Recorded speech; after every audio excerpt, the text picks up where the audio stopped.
Pagi Dinda Zuma. Ya pagi, saudara Dimas berdarah. Mantap, sudah berani buka komal sendiri sejak kalah dengan Gurunda Reka. Mantap Bang Zuma. Iya. Beginilah bagus. Terus Tak jumpa. Ya. ini temanya tuh. Apa yang Apakah ada kawin-kawin itu Zuma? Enggak usah kamu bahas itu. Ini ada dua Kristus yang kamu bahas. Itu tema kan sudah kalah di Komal Superboy. Iya, iya. Sekarang Ya. kita buktikan aja. Ada dua Tema itu Kristus. sudah kalah. Nggak apa-apa, nggak apa-apa. Sekarang tidak minat diskusi tema yang sudah kalah. Oh begitu, karena ketahuan kalau Kristen itu menyembah Kristus lain. Itu kan sudah kalah. Iya, Kenapa karena saya masih buat mengakui, tema yang kalah? karena saya waktu itu mengakui kalau anak Maria itu Kristus, makanya saya kalah. Bukan Ya karena sudah saya kalah itu tema. Carilah tema-tema yang menang. Ya ini ada dua Kristus. Kan gitu. Iya itu tema sudah kalah. Kristen tidak minat diskusi kalah, tema-tema yang sudah kalah. Karena menyetujui ada dua Kristus, gitu. Iya berarti kau sudah kalah. Bikin apa? Iya kalah bagi kalian, tapi saya menang karena saya berhasil menyampaikan kalau ada dua Kristus. Kau menyetujui Yesus adalah Tuhan. Lukas 2 ayat 11. Saya menyetujui kalau Yesus itu adalah Kristus. Tidak, kau menyetujui Lukas 2 ayat 11. Nggak bisa. Kristus Nggak adalah bisa. Tuhan. Itu kau kalah. Lukas 2 nomor 11. Lukas 2 nomor 11, pada hari ini telah lahir bagimu juru selamat, manusia yang diurapi Tuhan di kota Daud. Jangan ubah itu ayat, baca tidak bisa dong, karena Kristus itu artinya manusia yang diurapi. Jangan ditambahi Kasihan dan dikurangi. Kasihan deh lu. Tak boleh. Kristus itu artinya manusia yang diurapi. Kasihan deh lo. Diurapi sebagai apa? Diurapi sebagai manusia, dia diurapi. Diurapi sebagai apa? Sebagai juru selamat bagi Bani Israel. Kami juga beriman itu. Oh, enggak dong, Kristus itu manusia. Aku tanya dulu samamu, Kristus manusia atau bukan? Sebagai apa? Saya ulang lagi, Kristus itu manusia atau bukan? Merujuk kepada Kristus yang mana? Kalau Musa Kristus itu manusia atau bukan? Kalau merujuk kepada Musa, Kristus itu manusia atau bukan? Kalau merujuk kepada Yesus Tuhan. Di mana dalilnya? Kalau Yesus itu Lukas 2 ayat 11. Itu manusia yang diurapi Tuhan. Baca ayat itu. Baca ayat itu betul. Bahasa aslinya di situ jelas sekali adalah ayat itu. Kurios Theos itu Kurios artinya manusia yang diurapi Tuhan. Jangan tapi lembaga Bible Anda, Lukas 2 ayat 11 Bible Anda itu memelintir.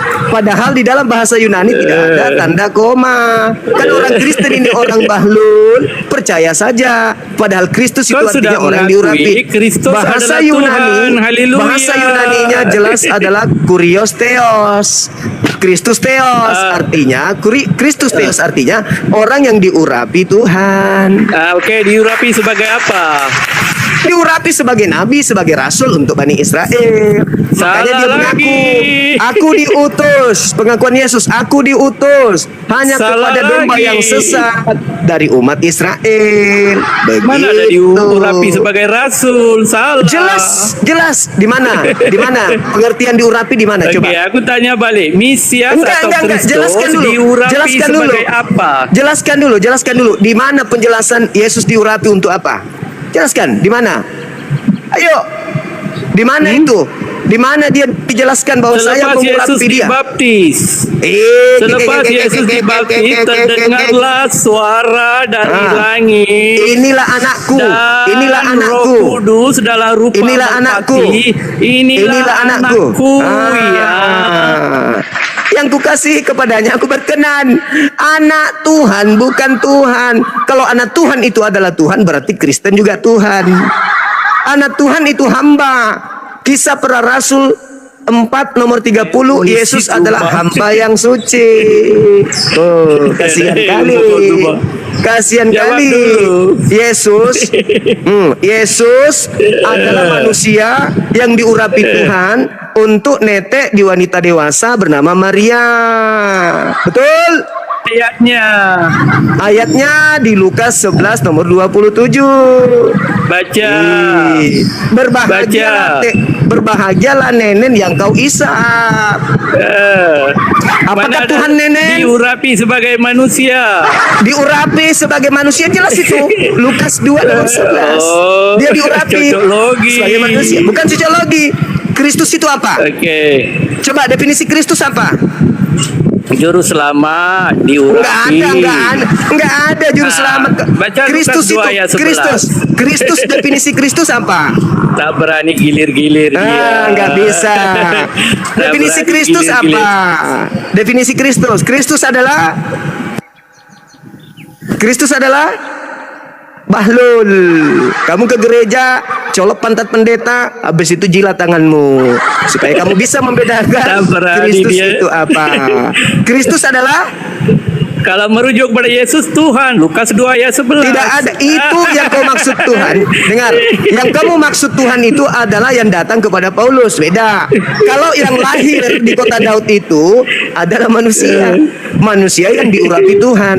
Manusia yang diurapi Tuhan. Kristus adalah Lukas 2 ayat manusia. 11, Kristus itu Tuhan kan? Kau Tidak sudah ada, mengakui. tidak ada. Itu Haleluya. penipuan. Itu penipuan terjemahan. Itu Kristus malaikat itu. yang kata loh. Iya Yang tahu. kata itu malaikat loh. Kau Tapi tidak dia tidak boleh bahasa Indonesia. penipu. Oke. Zuma. Malaikat menggunakan bahasa Indonesia atau bahasa Yunani? Tak penting, maksudnya begitu. Tak Kristus adalah penting. Tuhan. Berarti lu gila. Berarti lu gila. Karena kitabmu pertama kali itu bahasa Yunani, Oh, bukan malaikat bahasa gila. Indonesia. Kamu Oh, yang malaikat gila. gila, kau Kamu yang pintar. gila. Malaikat mengatakan yang lahir itu adalah Kristus Theos. Apa artinya? Orang yang diurapi Theos. Mana ayatnya? Kasihan. Mana ayatnya? Lukas 2:11 dalam bahasa Yunani. Kasihan. Kasihan deh lo. Haleluya, Dalam bahasa Tuhan Yunani, sudah murtad, dalam bahasa mengakui Yunaninya Yesus Tuhan. Kristus Theos. Kristus Theos artinya orang yang diurapi Theos. Tengok Kamu aja yang merocos dia. gila. Tak- Kamu yang gila, kamu turun karena kau gila. Merocos dia tak berhenti. Inilah kualitas gurunda kamu. Daripada kau penipu, mending kau turun dibawa ke gereja colok pantat pendeta. Bahasa Yunaninya Kristus Theos. Artinya apa Kristus Theos? Orang yang diurapi Tuhan atau orang yang diurapi dewa. Tapi masuk ke Indonesia berubah menjadi Kristus Tuhan. Betul-betul Yesus tidak salah mengatakan mereka ini adalah penyesat. Halo saudara. Bang Suma. Ya, selamat siang saudara Purba. Ya, bagaimana kabarnya? Baik. Dari sekte mana abang? Masih sekte NKRI Bang Suma. Oh, Katolik apa Protestan bang? Saya Protestan. Protestan. Arti daripada Kristus Theos itu apa bang? Temanya apa di Bang Suma? Izin. Oh, nggak berani. Oke, itu temanya bang. Apakah ada dua Kristus? Yes. Coba buktikan dulu di dalam Saya buktikan. ayat mana ada Ye. dua Kristus yang Ya. dikatakan Bang Suma. Terima kasih Bang. Oke, pertama, waspadalah kepada penyesat yang datang kepadamu dengan memakai namaku dan berkata akulah Kristus. Di dalam ayat berapa? Matius 24, nomor 4, nomor 5, nomor 23, nomor 24. Sebab Kristus palsu akan datang. Pelan-pelan, Matius 24 Iya. ayat. Data nomor 23, data nomor 24. Matius 24 ayat 24. Yo Oke, lanjut. Nah, di situ dikatakan sebab Kristus palsu akan datang melakukan banyak mukjizat sekiranya mungkin menyesatkan murid pilihan. Oke, stop sampai situ Bang ya. Saya bacakan. Ya, oke, silakan. Sebab Mesias palsu dan nabi-nabi palsu akan muncul dan mereka akan mengadakan tanda-tanda dan mujizat sekiranya bla bla bla. Tapi Bang Zuma mengatakan Kristus yang palsu, tapi sih tertulis adalah Mesias. Oh, Mesias dengan Kristus beda ya Bang ya? Ya menurut Bang Zuma Kristus itu apa pengertiannya dulu? Biar kita sepakat Bang pengertian. Orang yang diurapi. Oke. Orang yang diurapi. Sama, orang yang diurapi. Mesias itu bahasa Ibrani Bang, bahasa Aram. Bahasa Aram. Kristus kan? bahasa Yunani. Al-Masih dalam bahasa Arab. Ya. Silakan. Kristus dalam bahasa Yunani, bahasa Indonesianya kemudian menjadi Kristus. Baik. Yang dipakai di sini gitu. Jadi Yesus mengatakan waspadalah kepada Mesias atau Kristus palsu. Paulus juga mengatakan ada Yesus palsu di dalam 2 Korintus 11 nomor 4. Jadi Yesus mengklaim ada Yesus palsu, Paulus mengatakan ada Yesus palsu. Jadi ada 2 Yesus nih minimal. Sekarang untuk membedakan antara Yesus dengan Yesusnya Kristen itu manusia. Sedangkan Yesusnya Paulus itu bukan manusia. Maria melahirkan Kristus tapi manusia. Makanya di Lukas 2 nomor 11, hari ini telah lahir bagimu juru selamat manusia yang diurapi Tuhan di kota Daud. Sedangkan Paulus ketika menerima Injil dia mengakui dalam Galatia 1 nomor 1, nomor 11, nomor 12, aku menerima Injil bukan dari manusia tapi dari Yesus Kristus. Berarti bukan dari anak Maria tapi dari Kristus Yesus yang lain. Begitu saudara. Baik Bang Zuma, izin menanggapi. Ya silakan. Moderator dari Muslim bisa naik gak? Saya mau ibadah. Ya lanjut Bang, lanjut.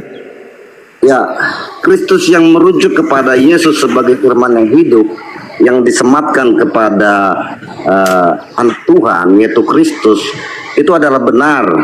Dia sebagai manusia, dia sebagai Tuhan yang diturunkan sama Bapaknya di surga atau yang diutus gitu. Dan bagi kami sebagai iman orang Kristen, kami tidak mempermasalahkan 2 Kristus atau 3 Kristus, karena itu bersumber semuanya dari satu sumber yaitu Allah Bapa.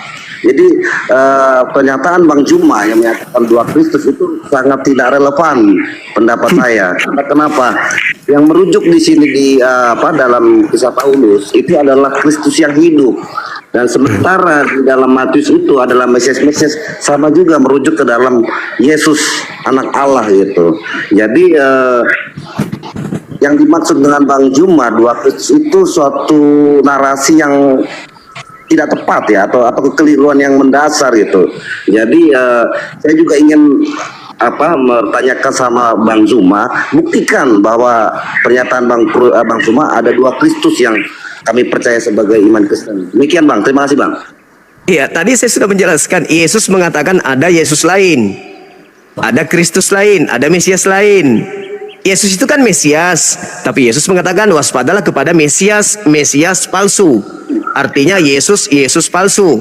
Paulus mengatakan dalam 2 Korintus 11 nomor 4, ada Yesus lain selain daripada Yesus yang dia beritakan. Berarti sudah ketemu nih.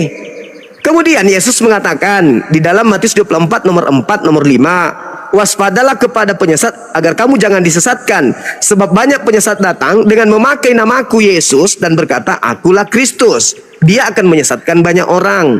Jadi apabila ada orang berkata kepadamu ada Kristus di gurun, ada Kristus di dalam bilik, kata Yesus jangan kau percaya. Matius 24 nomor 23 nomor 25 26.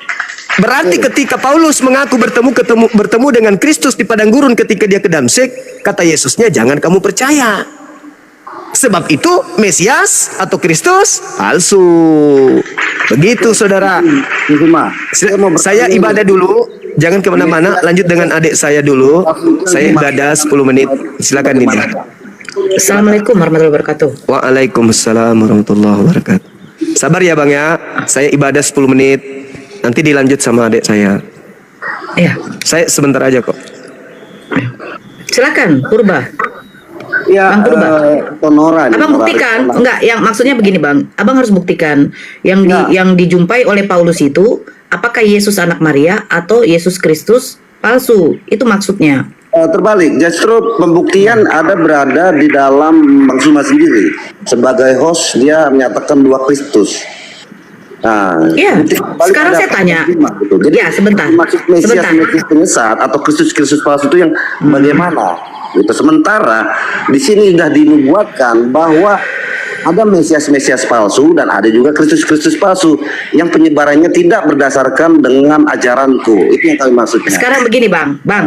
Tadi Gimana? dibacakan Berkata Bang Hamba. Tadi dibacakan di Matius 24. Saya baca ulang lagi ya. Saya baca ulang.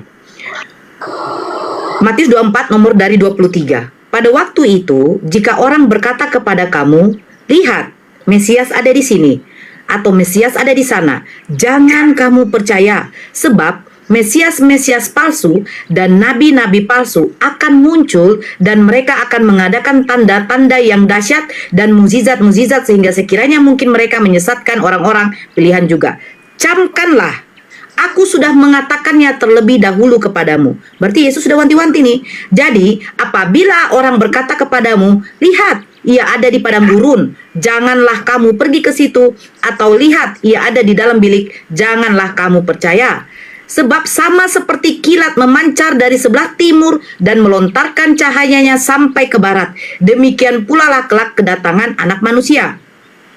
Nah, sekarang pertanyaan saya, yang datang kepada Paulus itu berupa apa Bang? Sehingga kalian yakini itu adalah Mesias Yesus. Yang datang kepada Paulus berupa apa? Itu pertanyaannya. Yes. Ya, karena Yesus mengatakan, sebab sama seperti kilat memancar dari sebelah timur dan melontarkan cahayanya sampai ke barat, demikian pula lah kelak kedatangan Anak Manusia. Sekarang pertanyaan saya, yang datang kepada Paulus ini berupa apa? Sehingga dia meyakini bahwa itu adalah Yesus Kristus. Baik, kalau seperti itu berarti kita merujuk kepada Kisah Para Rasul. Yes, Ya, Kisah Para Rasul. karena yang dibacakan sama itu Nora tadi ada di Matius, ya. Kisah Para Rasul berapa? Sebentar. Oke.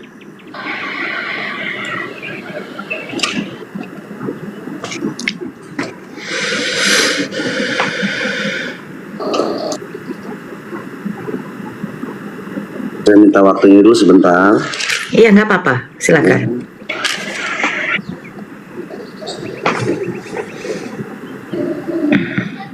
Itu ada di Kisah Para Rasul 9 Iya. dan Kisah Para Rasul 9 ayat 5. Oke, 5 kita buka. Kita buka ya. Saya bacakan. Sebab Jawab Saulus, siapakah engkau Tuhan? Katanya, akulah Yesus yang kau aniaya itu. Ayat ke-6, tetapi bangunlah dan pergilah ke dalam kota, di sana akan dikatakan kepadamu apa yang harus kau perbuat. Yang ke-7, maka termanggul-manggullah temannya seperjalanan, karena mereka memang mendengar suara itu, tetapi tidak melihat seorang juga pun. Nah, di sini artinya bahwa Yesus itu menyatakan. Enggak Bang, pertanyaan saya bukan itu Itokku. Pertanyaan saya, yang datang kepada Paulus ini berupa apa? Kedatangan Yesus ini seperti apa? Coba baca di Kisah Para Rasul 3. Kisah Para Rasul 3. Kisah Para Rasul 9 nomor 3. Coba baca yang nomor 3-nya. Para Rasul 3 nomor 9. Enggak, Kisah Para Rasul 9 nomor 3-nya, yang nomor 3-nya baca. Oke, Yang datang kepada Paulus itu berupa apa? Dalam perjalanan Ya. ketika Yesus sudah dekat kota itu, tiba-tiba cahaya memancar dari langit mengelilingi dia. Berarti berupa apa? Oke. Pertanyaan itu Berupa? bahwa berarti di sini Berupa? dikatakan berupa cahaya memancar. Oke, Kita mengelilingi ya. Dalam Kisah Para Rasul Ya. ya, cahaya memancar. Mengelilingi ya. Ya. Ya. Kita buka Kisah Para Rasul 26 nomor 13. Itu kesaksian Paulus juga kepada Raja Agripa. Kisah Para Rasul 26 nomor 11 ya tadi. Nomor 13. 13. Saya bacakan. Tiba-tiba Ya. ya Raja Agripa, pada tengah hari bolong aku melihat di tengah-tengah jalan itu cahaya yang lebih terang daripada Ya. cahaya matahari turun dari langit meliputi aku dan teman-teman seperjalananku. Jadi di Ya. sini judul perikopnya bahwa Paulus menceritakan pertobatan dan panggilannya. Iya, ya, sama kan konteksnya di dalam Ya. Kisah Para Rasul 9. Dalam arti Kisah Para Rasul 9 tadi, perikopnya menyatakan Saulus bertobat. Artinya di situ dia awal muawal bertemu dengan Iya, bukan perikopnya, Tuhan. Bang.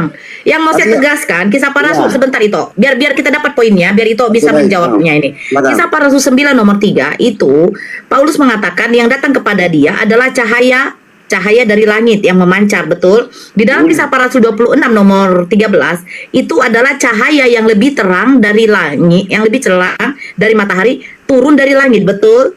Betul. Nah, sekarang buka itu di Lukas 10 nomor 18. Siapakah cahaya ini? Silakan. Karena kata Yesus di dalam Matius 24 ya, yang tadi saya bacakan, kedatangan anak manusia itu seperti kilat yang dari timur dilontarkan ke barat. Tapi tidak seperti itu yang datang kepada Paulus. Lukas 10 Silakan. ayat 18. 18. Oke, saya bacakan ya. Ya. Judulnya perikopnya kembali ke 70 murid, di mana Ya. di 10 ayat 18 lalu kata Yesus berkata kepada mereka, aku melihat iblis jatuh seperti kilat dari langit. Nah, jadi kira-kira apa bedanya cahaya yang sebentar itu? Cahaya yang turun dari langit yang mengelilingi Paulus itu cahaya Yesus atau cahaya iblis?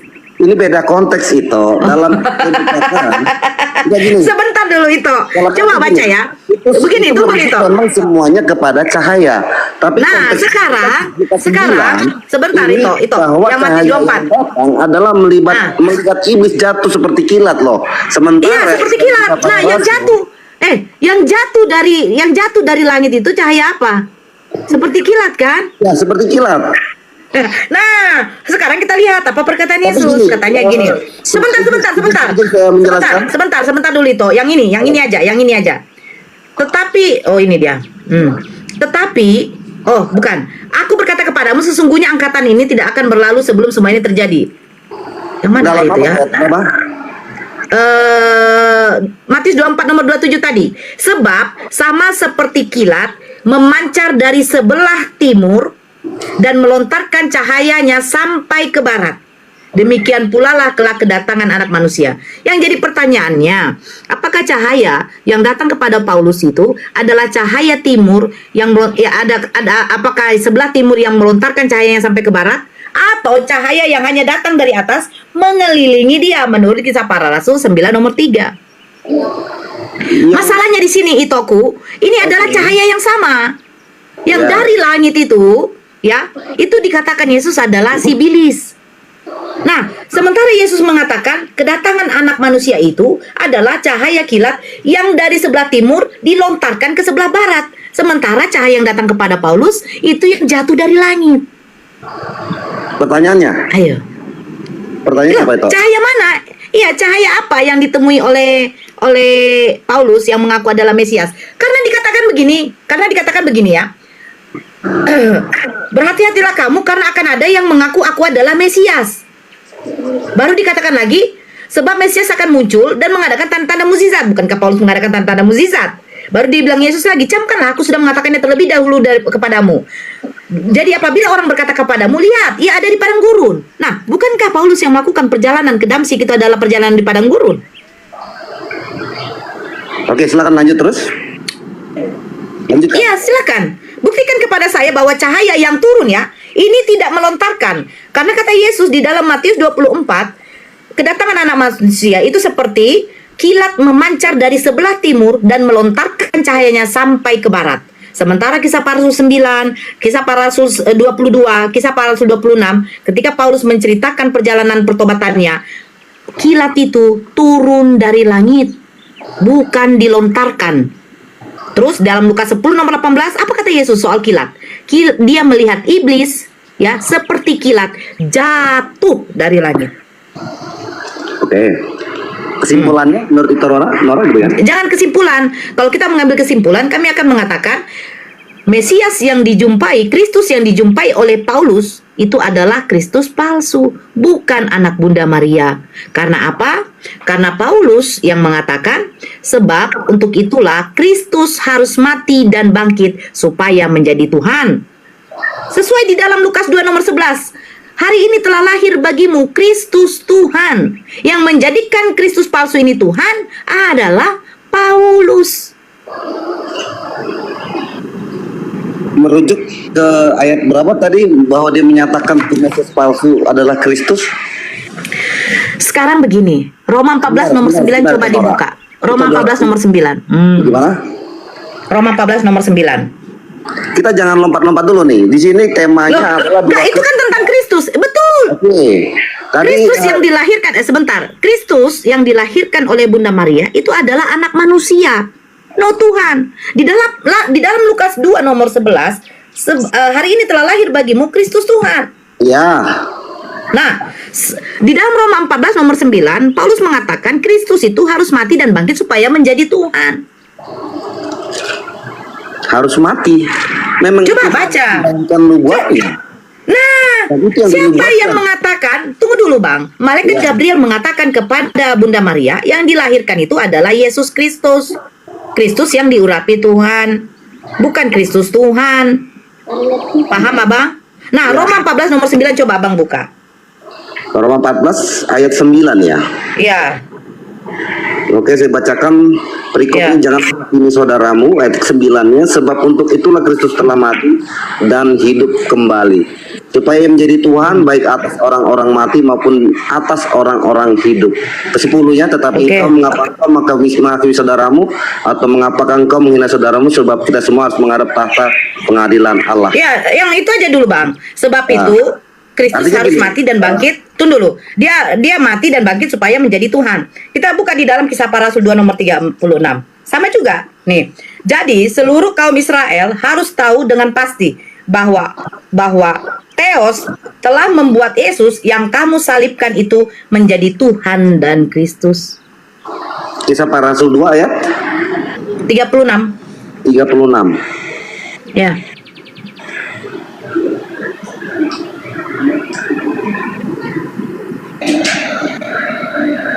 Jadi disebutkan di sini kata terakhirnya, jadilah seluruh kaum Israel harus tahu dengan pasti bahwa Allah telah membuat Yesus yang kamu salibkan itu menjadi Tuhan dan Kristus. Yes. Siapa yang mengatakan ini? Ini di dalam Kisah Para Rasul ini. Iya. Yang tadi dibuka juga Roma 14 nomor 9, catatan siapa itu? Sebab itu Kristus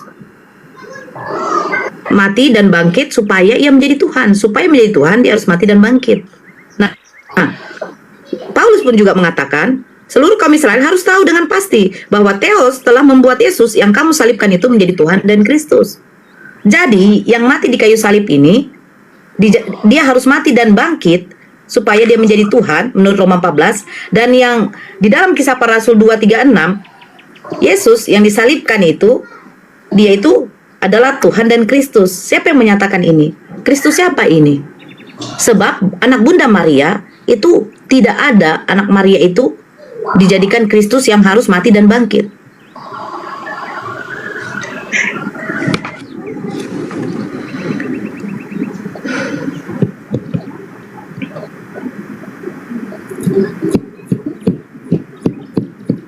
Ya, lanjutkan. Bitono. Iya, saya ingin tahu begini itu, yang dijumpai oleh Paulus di padang di Damsyik itu, di padang gurun itu, siapa?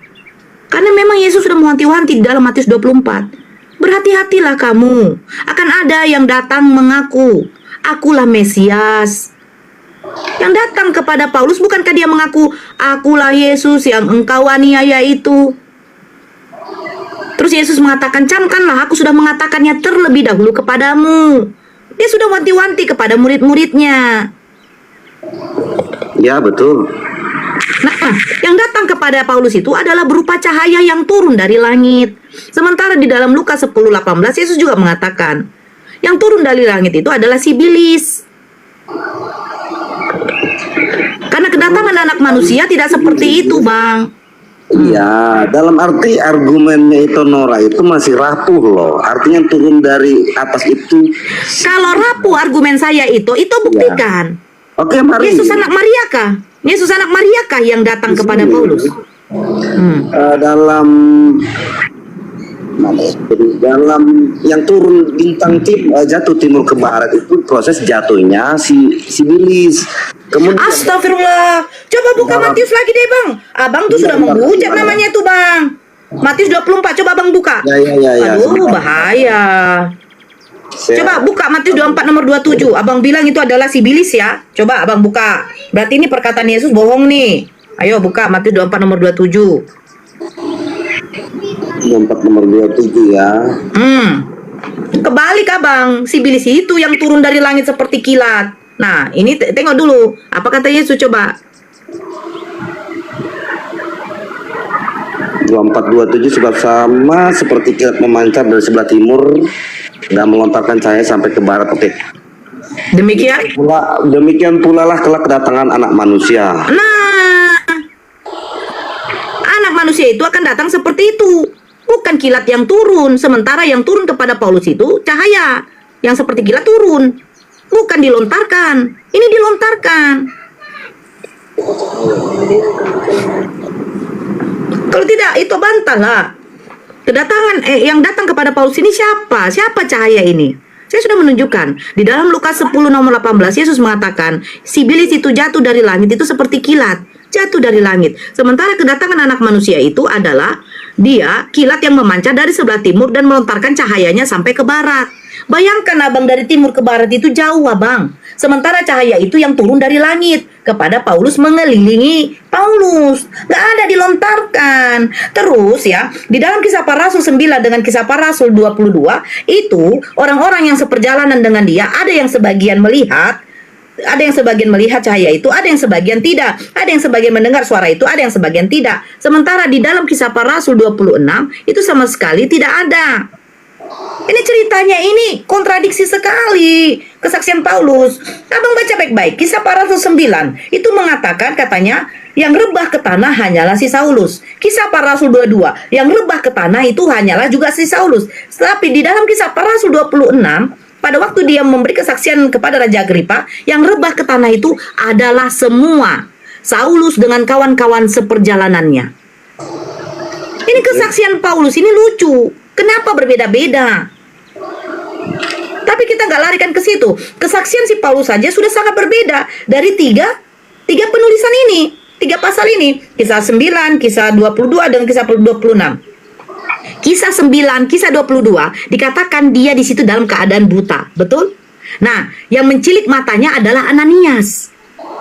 Dia jumpai Ananias. Nah, Kisah Para Rasul 26 kalau itu baca, tidak ada dia menceritakan kepada Raja Agripa kalau dia buta. Bahkan nama Ananias pun di dalam Kisah Para Rasul 26 tidak ada disebutnya.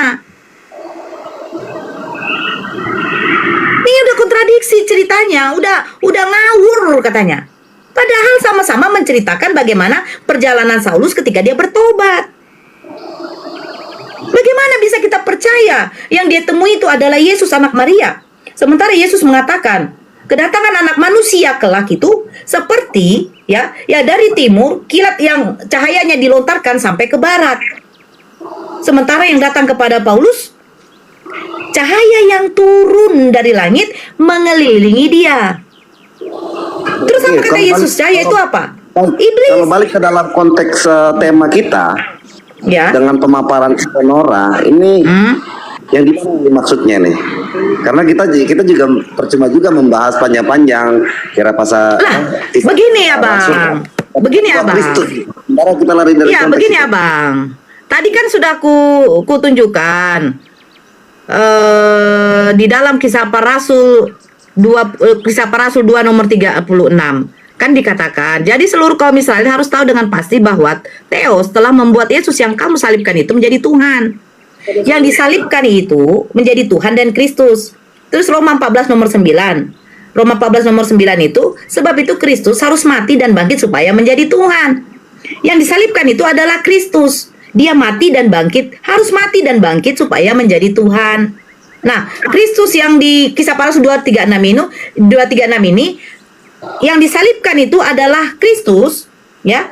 Baru dia menjadi Tuhan dan Kristus. Yesus yang kau salibkan itu menjadi Tuhan dan Kristus. Jadi pertanyaannya begini, ya. Yesus yang dilahirkan Bunda Maria dengan Yesus Kristus yang dilahirkan Bunda Maria dengan Yesus Kristus yang kau salibkan itu kau jadikan Tuhan dan Kristus. Apakah sama? Sama. Merujuk satu sosok, yaitu Buktikan. Hah? Buktikan Kristus yang dijumpai oleh Paulus ini adalah Yesus anak Maria. Kan balik lagi ke situ itu. Kita kan balik ke situ. Oh, dalam arti pertanyaan itu ini yang saya tangkap, sama nggak Kristus dengan yang mati yang tersalib dengan Kristus yang dijumpai Rasul Paulus, bukan begitu? Bukan. Kristus yang disalibkan itu adalah pernyataan dari Paulus. Karena Yesus yang disalibkan itu, ya, dia mati dan bangkit biar menjadi Tuhan dan Kristus. Betul kan? Kan di dalam Kisah Rasul 2:36 itu. Oke. Coba itu baca baik-baik lagi lah itu. Jadi seluruh kaum Israel. Kita nggak usah capek, nggak usah jauh-jauh ya. Dalam arti menunjukkan Kristus itu disalibkan, mati dan bangkit itu dalam Yesaya sudah jelas. Dan di sini. Jangan lari ke Yesaya itu. Nah, dalam Itu arti penubuatan. terus Sebentar kembali ke itu. tema. Itu. Buat Kristus gitu Itu. ya. Ya, sekarang Buat- begini toh, biar sebentar dulu itu, biar kita dapat poinnya. Paulus mengatakan, ini catatan Paulus kan, catatan Lukas Paulus kan. Nah, Kisah Para Rasul 2:36 ya. Yesus yang disalibkan itu menjadi Tuhan dan Kristus. Betul kan? Nah, Roma 14 nomor 9, Paulus juga mengatakan, sebab itu Kristus itu harus mati dan bangkit supaya ia menjadi Tuhan. Nah, yang dilahirkan Bunda Maria Yesus Kristus itu bukan Yesus Kristus Tuhan, tetapi yang diurapi Tuhan, paham? Sementara Yesus Kristus yang dijumpai oleh Paulus di Damsyik itu bukan Yesus Kristus anak Maria, tetapi Yesus Kristus Tuhan yang dia katakan disalibkan, mati, dibangkitkan, baru menjadi Tuhan. Oh, salah. nggak sih? Yang dijumpai Oh. Rasul Paulus itu merupakan cahaya yang turun loh. Dia tidak berupa wujud Kristus. Betul, cahaya itu mengaku siapa? Jadi di sini Cahaya itu mengaku siapa itu? Tunggu dulu, cahaya itu mengaku siapa? dalam Rasul Paulus 9 ayat 3 sampai 9, Yesus sendiri yang menampakkan diri kepada Paulus dalam bentuk cahaya. Berupa apa? Dan berbicara Berupa cahaya. dengan suara yang Nah. didengar oleh Paulus. Sekarang saya tanya, kedatangan anak manusia berupa cahaya itu apakah seperti yang dikatakan Paulus, turun dari langit? Itu pertanyaannya. Karena Yesus mengatakan, bilangin lagi pelan-pelan pertanyaan pelan-pelan. apakah cahaya yang dikatakan Yesus dia menjumpai Paulus itu adalah cahaya yang turun dari langit atau seperti kilat yang dari sebelah timur dilontarkan cahayanya sampai ke barat? Seperti itulah kedatangan anak manusia, kata Yesus. Sementara yang datang kepada Paulus, cahaya itu turun dari langit, bukan dilontarkan. Itu jelas turun dari langit itu. Udah jelas. Nah, turun dari langit di dalam Lukas 10 nomor 18 dikatakan Yesus itu adalah sibilis.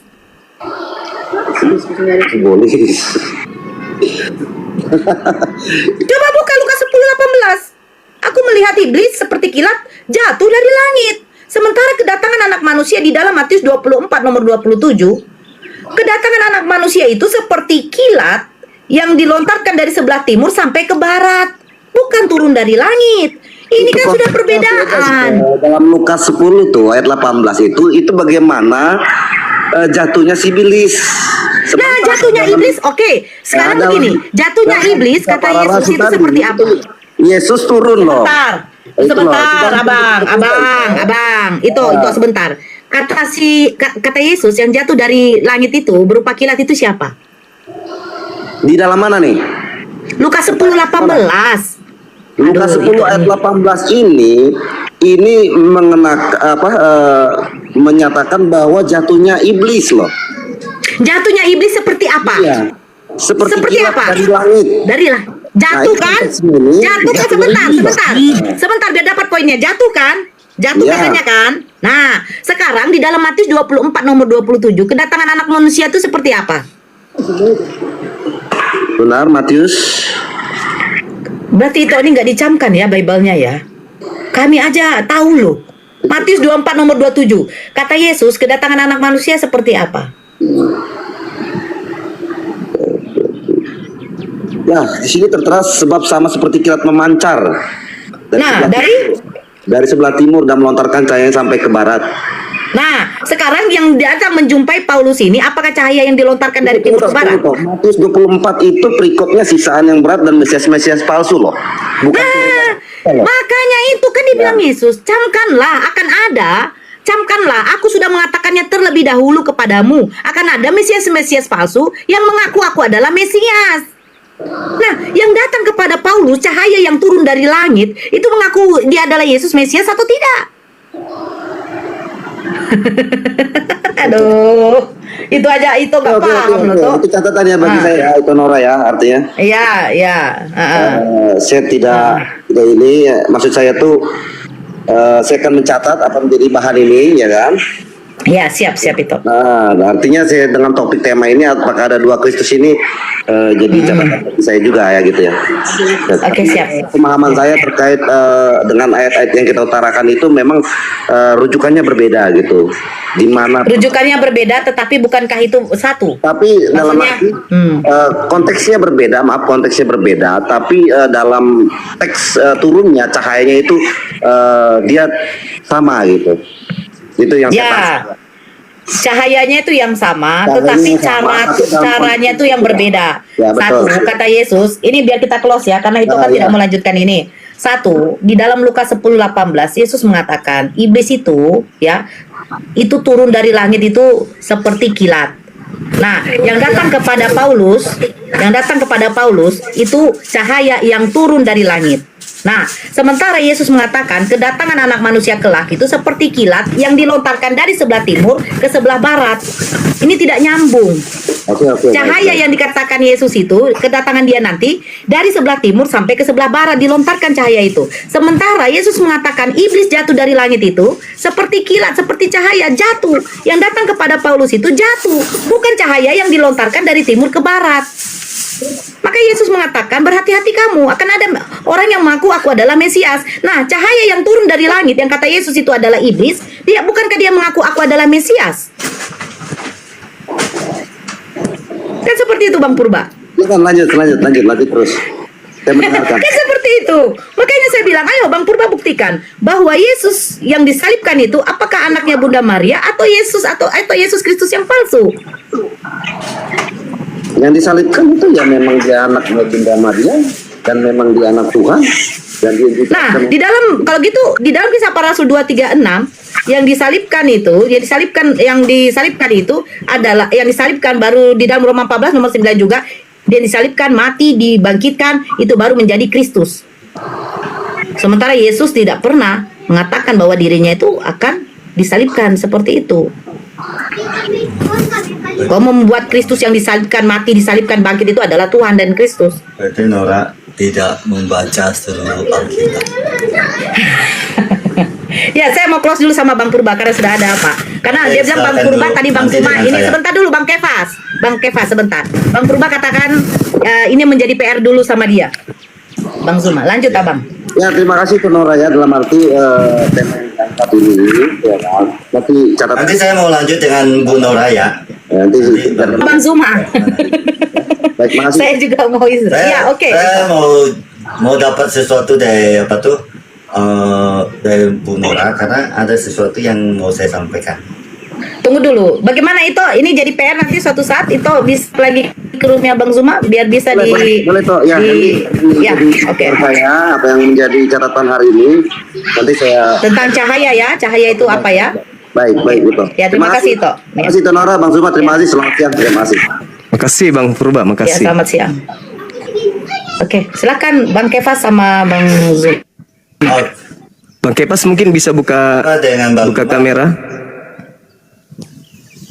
Bang, nggak usah lah. Kayak si Purba gitu aja, sama ya. Adil aja. Oke. Jadi gini, saya tadi lihat tentang kejatuhan iblis. Iblis itu jatuh ke bumi, sedangkan kilat yang memancar, cahaya memancar dari sebelah timur, melontar cahayanya sampai ke barat. Itu tidak mengatakan jatuh ke bumi. Nah, ini tidak ada kata jatuh. Ada satu perbedaan yang jauh. Terus yang cahaya itu memang kalau kita melihat dalam cahaya yang datang itu istilahnya di langit, bukan kelihatan di bumi gitu, tapi dari langit. Nah, ini cahaya, salah satu cahaya yang betul sama persis dikatakan di sini, Matius pasal 24 ayat 27.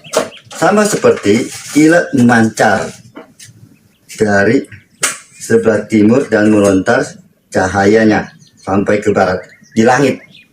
Jadi ada di langit, bukan di jatuh ke bumi. Kalau jatuh ke bumi itu memang si iblis itu. Kalau ini bukan, dia ada di langit. Gitu. Nah, itu satu perbedaan ya. Jadi siapakah yang datang? Yaitu Yesus. Siapa bilang Yesus tidak mengatakan dia akan disalib? Makanya Bu Nora itu tidak membaca dalam Matius pasal 26 ayat 2. Yesus sendiri mengatakan bahwa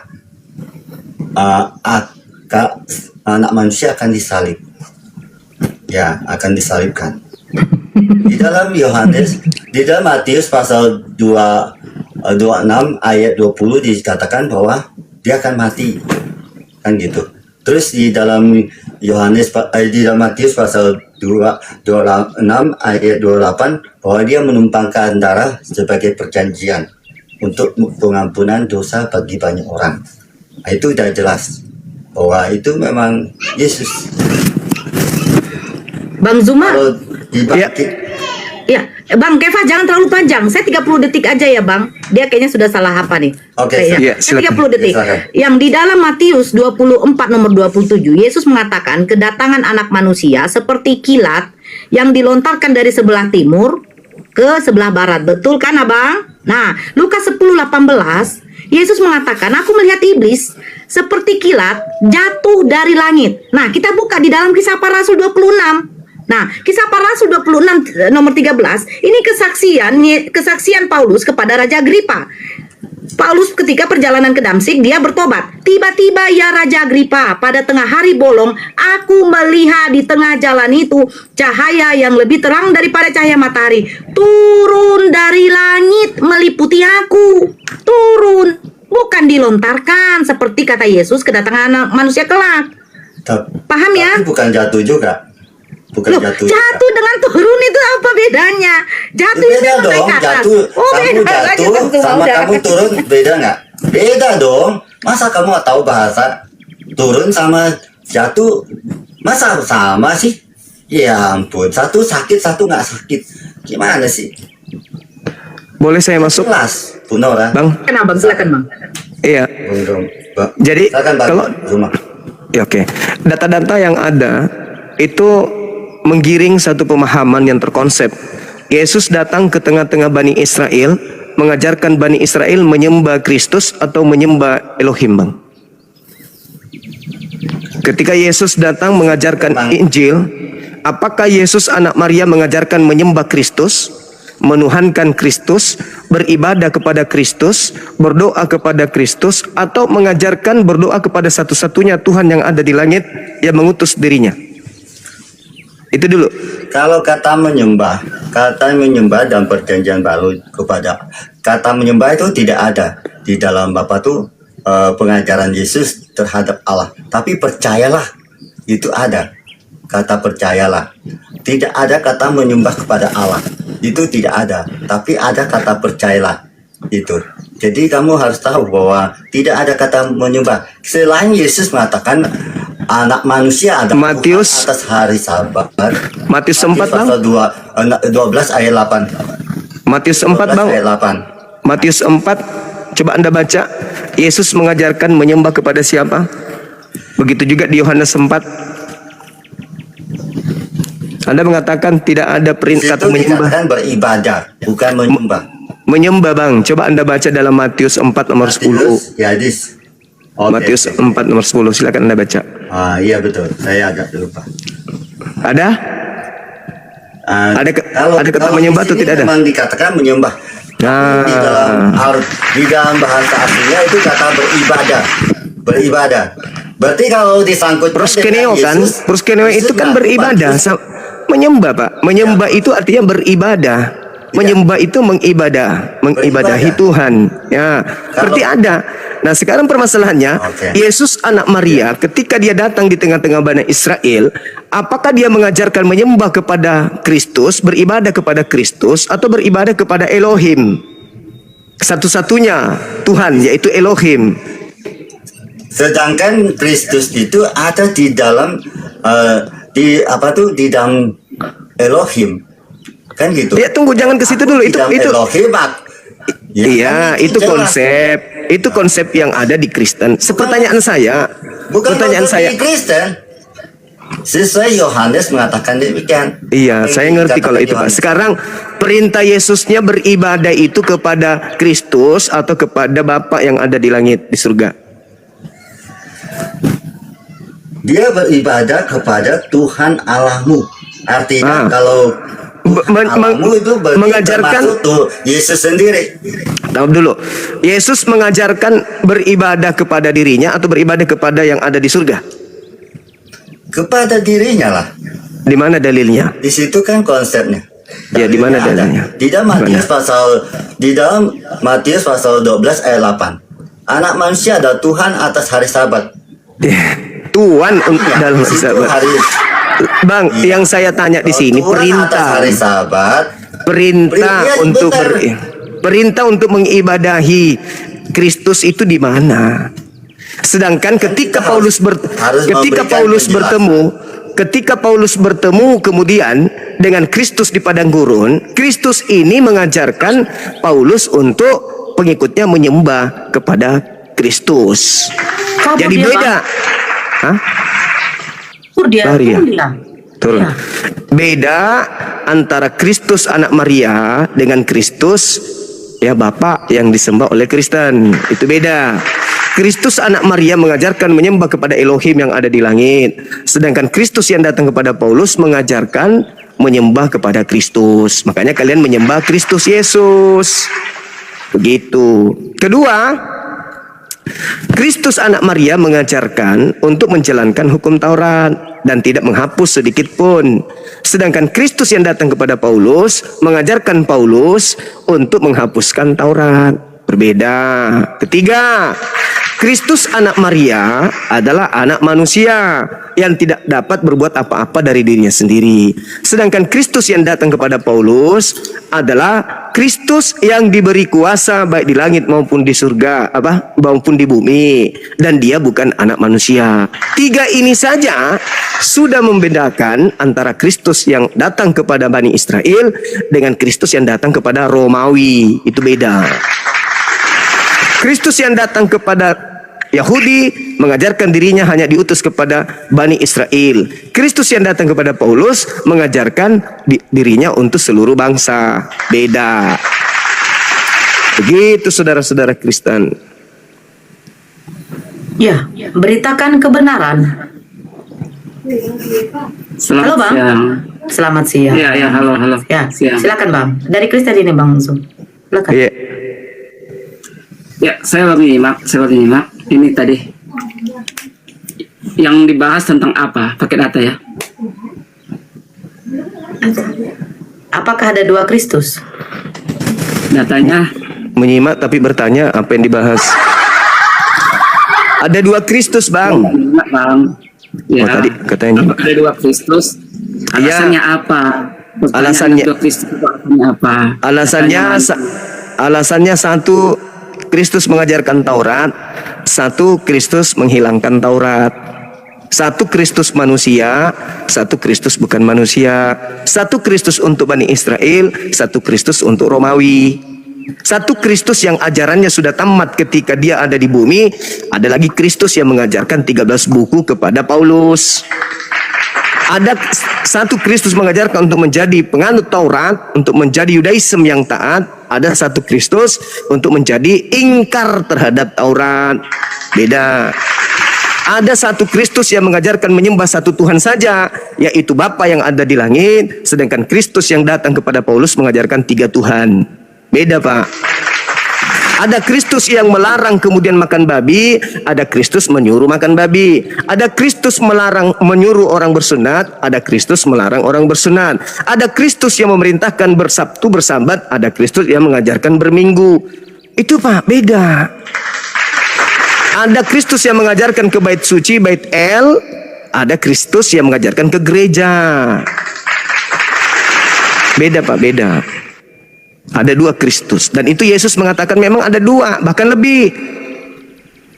Waspadalah kepada penyesat yang datang kepadamu dengan memakai nama Yesus dan berkata, akulah Kristus. Mereka akan menyesatkan banyak orang. Waspada kepada penyesat yang bernama Yesus Kristus. Kata siapa? Kata Yesus. Di mana tertulis? Matius 24 nomor 4 nomor 5. Apabila ada orang berkata bertemu dengan Mesias di gurun, bertemu Mesias di dalam bilik rahasia, jangan kau percaya, sebab Mesias atau Kristus palsu akan datang melakukan banyak mujizat sekiranya mungkin menyesatkan murid-murid pilihan. Tuh, Paulus juga mengaku ada Yesus lain, ada Kristus lain. Di dalam 2 Korintus 11 nomor 4. Ada Kristus lain, ada Injil lain, ada Roh Elohim lain. Jadi antara ajaran Yesus, Nabi Yesus yang datang di tengah Bani Israel dan Yesus Kristus yang datang kepada bangsa Romawi itu berbeda. Gitu. Dan Kristen ini yang ada di Indonesia bukan mengikuti Kristus Yahudi, tetapi mengikuti Kristus Romawi. Begitu saudaraku. Silakan saya baca WA lagi. Ya, dari kesimpulan yang Bang Suma saya dengar dengan narasi yang Bang Suma buat, Bang Suma lompat-lompat dalam setiap ayat, diambil satu, dilompati, diambillah kesimpulan dari setiap ayat-ayat itu. Padahal jadi saya harus baca semua. Pendeta kalau khotbah itu bagaimana? Gantian lah kita. Ya, tapi jangan curhat, bantah data saya Bang. Iya, silakan. Ya, saya kan bantah. Oke. Saya kan bantah. Kan Abang bisa bernarasi, kenapa saya nggak bisa, Bang? Saya bernarasi pakai data. Ya. Anda curhat. Ya, datanya ada. Yohanes 1 ayat 1, pada mulanya adalah firman bersama-sama dengan Allah, dan firman juga itu adalah Allah. Di ayat yang ketiga, segala sesuatu dijadikan olehnya, maka jikalau tidak ada ia, tidaklah juga barang sesuatu yang telah jadi. Bahkan firman itu ayat 14 bilang, maka firman itu telah menjadi manusia serta tinggal di antara kita. Memang di dalam kehidupan dia sebagai manusia datang ke dunia ini sesuai dengan panggilan dan nubuatan yang ada. Dia menggenapi setiap nubuatan. Dia menjadi hamba di dalam dia penggenapan nubuatan. Dia menjadi nabi dalam penggenapan nubuatan. Dia harus menggenapi setiap tuntutan nubuatan dari kitab suci. Itu dia genapi semua. Sehingga akhirnya dia harus mati di salib dan dia mendapatkan kemenangan bangkit dari kematian. Dia boleh bangkit dan terangkat ke surga. Bahkan sebelum terangkat surga ada pernyataan dari dia. Jadikanlah sekalian bangsa itu muridku. Segala kuasa baik di surga dan di bumi sudah ada pada. Pada saat kedatangan yang kedua kali dia akan katakan, akulah Alfa dan Omega, yang awal dan yang akhir, yang ada dan sudah sedia ada, dan yang akan datang kelak, yaitu yang maha kuasa. Itu pernyataan. Ini bukan gereja, bukan gereja ini. Ya, bukan gereja, tempat berbohong itu jangan. Narasi Bang Suma. Iya, data-data ini, saudara, ini kita sedang memvalidasi dua Yesus, bukan berkhotbah. Anda jelaskan bahwa yang datang, dengar, Anda kan mendengarkan saya bernarasi. Kristus yang datang ke tengah Bani Israel melarang makan babi, memerintahkan bersunat, mengajak berpuasa, sujud kepada hanya satu Tuhan. Kristus yang datang ke Kristen melanggar itu semua. Anda mengatakan Alfa dan Omega. Yesus mengatakan, aku datang bukan atas kehendakku sendiri. Berarti dia bukan awal, karena dia datang jadi manusia bukan atas kehendaknya. Anda membaca Yohanes 1, firman itu menjadi daging, berarti dia punya awal, yaitu pada saat dia menjadi daging, saat itu juga dia menjadi manusia, netek dia sama ibunya. Sedangkan yang datang kepada Paulus mengatakan apa? Kepadaku telah diberi kuasa. Yesus mengatakan, aku tidak dapat berbuat apa-apa dari diriku sendiri. Di sana, di Kristus yang Anda sembah, aku telah diberi kuasa baik di langit maupun di bumi. Pergilah, jadikanlah seluruh bangsa. Sejak kapan Yesus menerima kuasa? Di mana dalilnya? Di mana pengakuannya Yesus menerima kuasa? Di mana? Nggak ada. Aku tidak dapat berbuat apa-apa dari diriku sendiri. Itu pengakuan Yesus. Jadi, Kristus yang Anda sembah adalah Kristus lain. Tetapi untuk menipu lawan, Anda mencoba menggabungkan antara Kristus anak Maria dengan Kristus anak Paulus. Anda menggabungkan dua Kristus. Kami nggak bisa ditipu, Pak. Ya, jadi beritakanlah kebenaran, jangan beritakan ketidakbenaran. Itu yang Anda bantah. Ini saya kasih clue-nya ya. Yesus datang kepada Bani Israel sebagai manusia. Yesus datang kepada Paulus bukan manusia. Sama enggak? Tidak sama.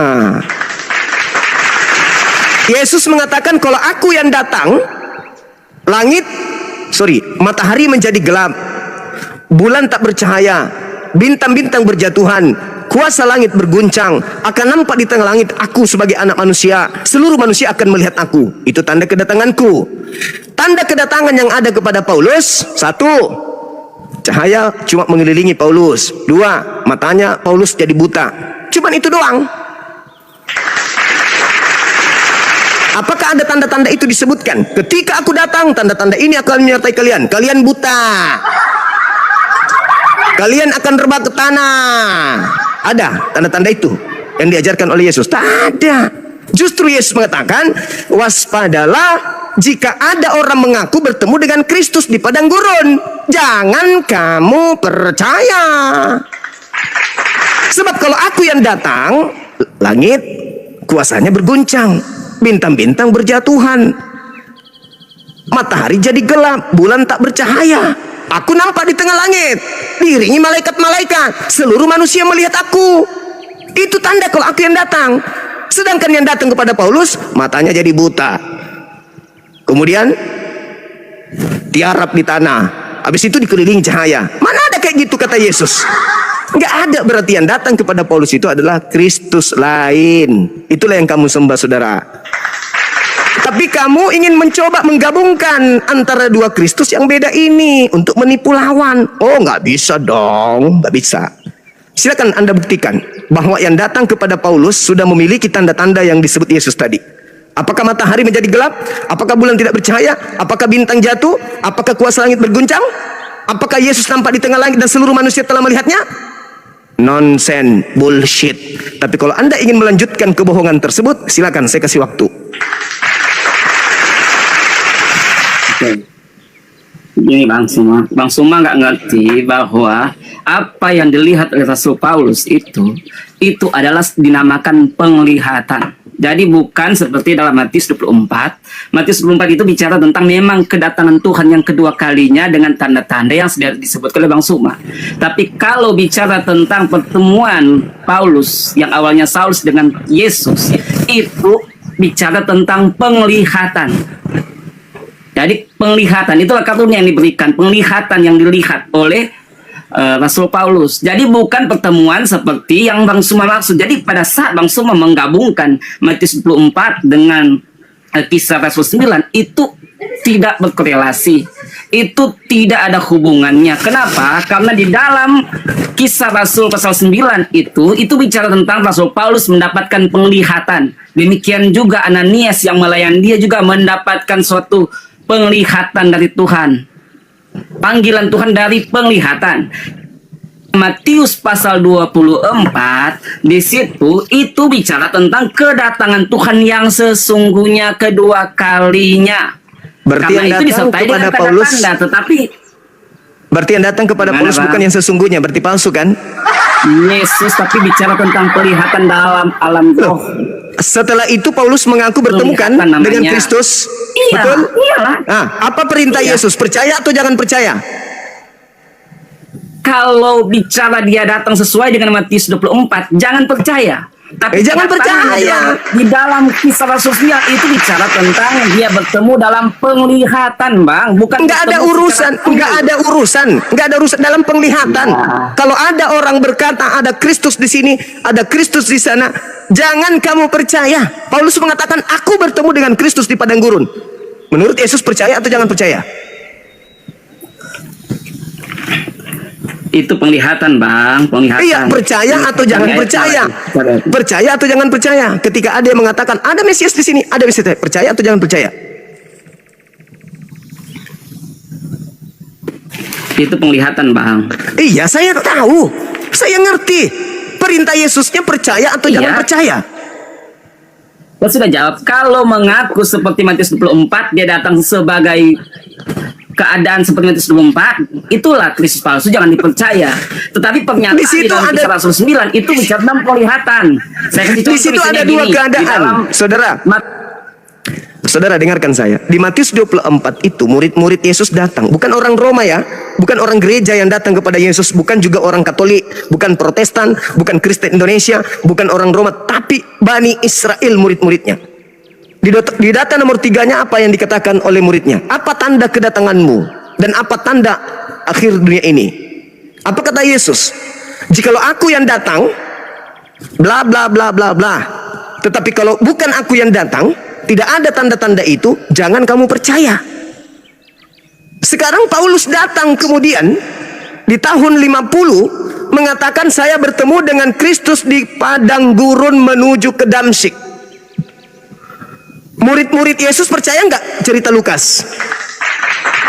Ada nggak orang Yahudi hari ini mengkitabkan buku Lukas yang menceritakan kisah para rasul itu? Tidak ada. Kenapa? Karena mereka nggak percaya.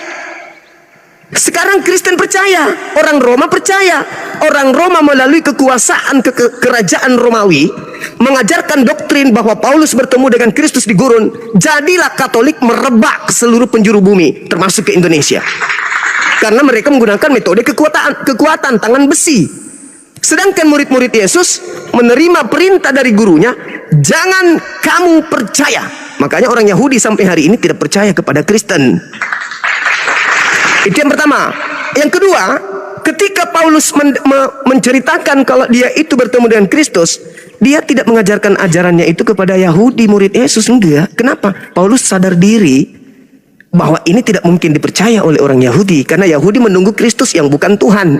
Sedangkan saya mau agar Kristus yang datang kepadaku ini dituhankan oleh seluruh orang selain Yahudi. Karena Yahudi tidak menunggu Tuhan datang, dia menunggu Mesias yang adalah manusia.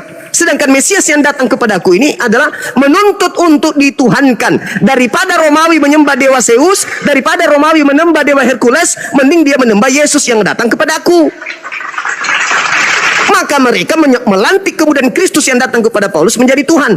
Dalam Galatia 1, nomor 1, nomor 11, nomor 12, apa kata Paulus? Galatia 1, nomor 15. Aku diutus untuk menjadi rasul kepada non-Yahudi. Pertanyaannya, ada nggak Yesus mengajarkan muridnya untuk ke non-Yahudi? Nggak ada. Kecuali makhluk yang keluar dari kubur, yang sudah kerasukan setan. Yesus dalam Matius 10, nomor 5, nomor 6, Yesus berpesan kepada ke-12 muridnya agar jangan ke bangsa lain. Paulus, aku diutus ke bangsa lain. Pertanyaannya, siapa yang mengutus Paulus ke bangsa lain? Yesus? Tidak mungkin. Itu terbantahkan Matius 10, nomor 5, nomor 6. Yesus berpesan kepada ke-12 muridnya agar jangan ke bangsa lain. Yesus. Sementara Paulus mengatakan dalam Galatia 2, nomor 8, aku diutus kepada orang-orang yang tidak bersunat. Yesus sendiri mengajarkan untuk mengutus murid-muridnya ke orang yang bersunat, ke Bani Israel, ke domba yang hilang dari umat Israel. Paulus mengaku ke non-Israel. Berarti yang mengutus Paulus dengan yang mengutus murid-murid Yesus sama-sama Kristus, tapi ada yang palsu di antara keduanya. Inilah yang kamu ikuti, jadilah Anda Kristen. Jadilah Anda menjadi bukan hamba Tuhan lagi, tetapi hamba Kristus, menjadi anak Kristus. Menjadi Kristuslah Anda. Sedangkan Yesus mengajarkan murid-muridnya untuk menjadi hamba Tuhan. Paulus melalui bisikan Kristus yang datang kepadanya di dalam Galatia 4, nomor 7, mengajarkan agar pengikut Paulus tidak lagi menghambakan diri kepada Bapa, Tuhannya Yesus. Tetapi mereka menjadi orang-orang merdeka yang tidak menghambakan diri kepada Tuhan. Apa bedanya dengan iblis? Nih, terakhir 30 detik. Iblis ketika datang kepada Adam, iblis mengajarkan Adam untuk menanggalkan semua hukum. Ada satu larangan, jangan makan buah ilmu pengetahuan. Iblis mengatakan apa? Makan. Ketika kemudian datang iblisnya kepada Paulus, juga mengajarkan apa? Makan semua makanan, jangan ada yang haram, semua dibolehkan. Sekarang pengikut Paulus yang menghalalkan semua makanan-makanan yang diharamkan oleh Tuhan, itu namanya Kristen. Iblis mau menghalalkan semua makanan yang diharamkan oleh Tuhan. Sekarang pertanyaan saya, apa bedanya iblis dengan Kristen? yang menghalalkan semua yang apa diperintahkan dilarang oleh Tuhan? Silakan Anda jawab. Sebenarnya pertanyaan Bang Suma ini banyak ya. Saya sudah catat semuanya. Gini. Satu aja yang Anda pilih. Nggak apa-apa. Banyak. Saya mau jawab semua. Saya sudah catat, Bang. Nggak apa-apa. Jadi bahwa orang Yahudi tidak percaya kepada Yesus. Kalau Bang Suma membaca dengan sebenar-benarnya kitab suci kami, orang Yahudi, murid-murid Tuhan itu orang Yahudi, Bang. 70 murid orang itu orang Yahudi. 4.000 orang yang mengikut Yesus orang Yahudi. 5.000 orang yang dilakukan mujizat kepada orang Yahudi. 3.000 orang yang bertobat orang Yahudi dalam Kisah Rasul. Terbantahkan ya, pertama. Yang kedua, tentang kehadiran Yesus. Saya katakan itu melalui karunia penglihatan.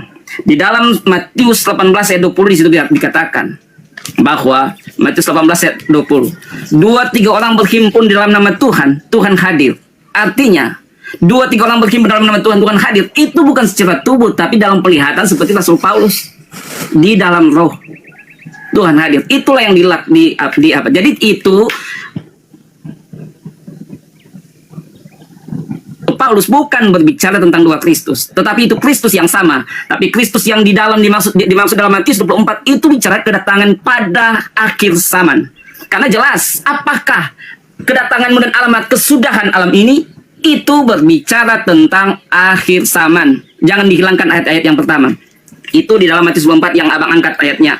Kemudian, tidak ada saksi. Siapa yang menyaksikan tentang panggilan Paulus? Saya kasih satu saksi. Saksi yang sangat kuat. Siapa dia? Dia adalah seorang rasul. Ketua rasul. Namanya Rasul Petrus. Itu di dalam 2 Petrus. Saya baca ayatnya ya, Bang Suma. Sabarkan, ini data pakai data. Di dalam 2 Petrus pasal 3 ayat yang ke-15. Gini bunyinya. Dan hendaklah kamu hargakan bahwa panjang sumpah kita itu mendatangkan selamat. Demikianlah juga Paulus, saudara kita yang dikasihi itu sudah menyuratkan kepada kamu segala pengetahuan yang dikaruniakan kepadanya. Ayat 16. Demikianlah di dalam segala surat kirimannya dikatakannya dari hal segala perkara di dalamnya itu. Ada juga beberapa perkara yang susah dimengerti. Maka orang yang tiada berpelajaran memutarbalikan sama seperti kitab-kitab yang lain itu, sehingga mendatangkan kebinasaan atas dirinya sendiri.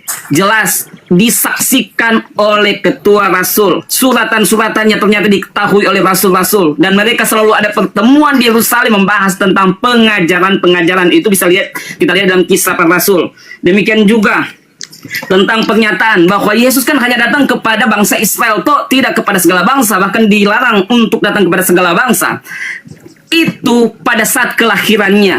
Dia lahir untuk bangsa Israel, tetapi kita ketahui bersama bangsa Israel menolak dia, sehingga bangsa Israel membunuh bahkan menyalibkannya.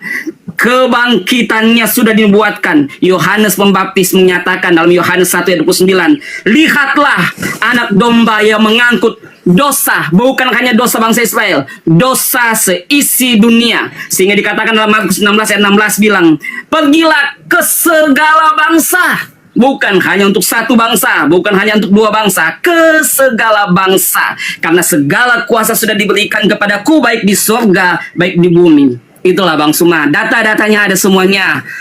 Tanpa lompat-lompat ayat, maka kesimpulannya ada sesuai dengan konteks kitab kami. Dia tidak akan lari karena kitab kami ini saling berhubungan satu dengan yang lain. Dia tidak bertentangan karena kitab kami berhubungan satu dengan yang lain. Tetapi harus dimengerti agar supaya tidak memutarbalikan firman kami, sehingga akibatnya apa? Binasa di neraka selama-lamanya. Tuhan berkati. Nama lain Petrus siapa? Kefas. Boleh baca Galatia 2 nomor 11? Ya, saya tahu itu ceritanya, Bang. Iya, saya tahu. Baca Saya dulu tahu dong. ceritanya bagaimana. Baca dulu dong. Oke, saya baca. Silakan. Ya, udah. Ayat berapa, Bang? 11 katanya Ayat tahu. berapa? 11. Iya, iya. Tapi kan saya ingin bilang ayat, abang. Tetapi tatkala Kefas itu tiba di Antioquia, lalu aku melawan dia di hadapan orang sebab ia berdiri atas yang salah. Karena dahulu daripada datang beberapa orang daripada pihak Yakub, ia sudah makan bersama-sama dengan orang kafir. Tetapi kalau mereka itu tiba, ia pun undur dan mengasingkan dirinya sebab takut akan orang yang bersunat. Tadi Anda mengatakan pemimpin Rasul yaitu Kefas menyetujui ajaran Paulus. Tapi kenapa justru Galatia 2 nomor 11 ternyata Paulus bertentangan dengan Kefas? Ya. Di dalam Galatia 2 ayat ke-11 ini bicara tentang kesalahan yang dilakukan oleh Petrus. Bagaimana pada awalnya dia makan bersama-sama dengan orang Yahudi, orang kafir. Terus di situ Paulus mengatakan, enggak usah. Di situ Paulus mengakui kalau Kefas itu diutus untuk siapa? Pada awalnya untuk orang Israel, karena yang keluar. Terus Paulus mengaku diutus kepada non-Israel. Sekarang tolong tunjukkan Yesus mengutus murid-muridnya kepada non-Yahudi itu tertulis di mana? Untuk membatalkan Matius 10 nomor 5 nomor 6. Ingat ya, Paulus dan Kefas bertentangan, tidak satu pengajaran. Paulus mengatakan, aku menentang Kefas karena Kefas Petrus mengajarkan ajaran yang salah. Ajaran salah yang mana yang diajarkan Petrus? Kesimpulannya bukan seperti itu. Saya bertanya, ajaran yang salah yang diajarkan Petrus itu yang mana? Menurut Yesus. Perbuatan Petrus yang salah di dalam Galatis. Saya jawab ya. Ya, silakan. Perbuatan yang salah yang dibuat oleh Rasul Petrus di dalam Galati 2 ayat 11 sampai ayat yang ke 14. Berapa tadi? 16 mungkin. 14. Ya, pokoknya tentang apa kesalahannya?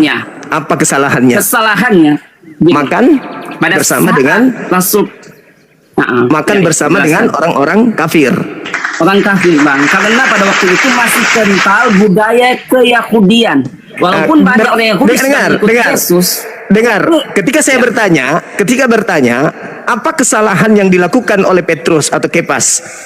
Anda menjawab berdasarkan data yang ada di dalam Galatia 2 yang tadi nomor 14, karena Kefas makan bersama dengan orang-orang yang tidak bersunat. Itu kesalahan fatal.